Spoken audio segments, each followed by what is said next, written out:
Just before we come to our time of silence on this Remembrance Day, I just want to focus our attention on what it is we're doing and why it is we're doing it.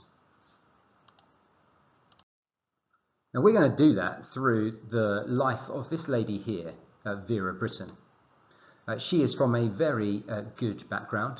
She comes from quite a wealthy family, and she's managed to get into Oxford to study English literature. So she is a very clever young lady. But she gives up all of this to go and fight or help fight during World War I, but as a nurse. Now she is based in this hospital here in Etaples in northwest France. It might not look much like a hospital because you can see it's quite makeshift, but she is at this place doing some of the most horrific things that you can imagine. She is having to deal with soldiers with limbs that have come off. She's having to make comfortable soldiers who are definitely going to die. She is having to be involved in horrific operations, trying to save men's lives.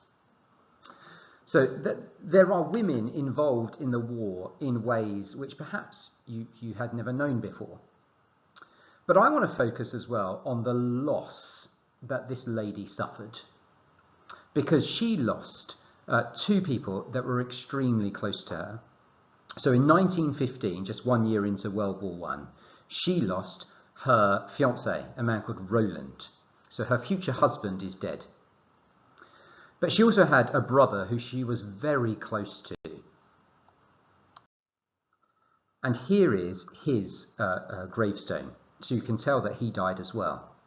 Now you might not quite be able to see the date, but it is just down here. And it is June 1918. He's Edward Brittain. You can see here that he won the Military Cross, the MC, just there.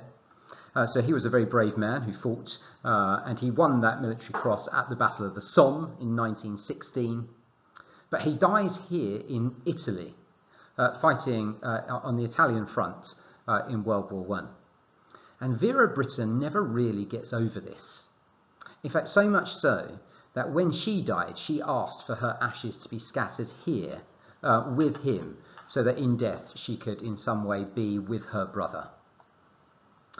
Now, to focus our attention before we break for our silence, Mr. Owen is now going to read a poem by Vera Brittain describing the loss that she felt. Now, actually, it's the loss that she felt after her fiancé was killed.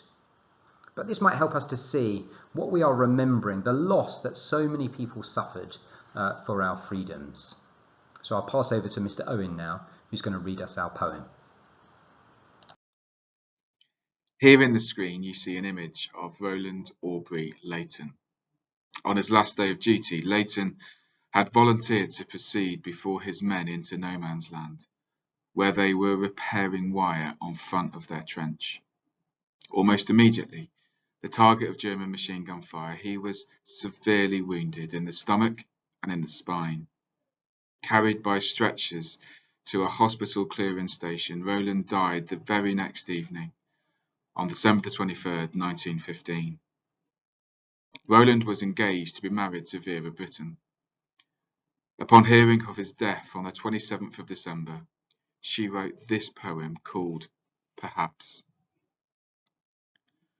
Perhaps someday the sun will shine again, and I shall see that still the skies are blue, and feel once more I do not live in vain, although bereft of you. Perhaps the golden meadows at my feet will make the sunny hours of spring seem gay, and I shall find the white May blossoms sweet, though you have passed away.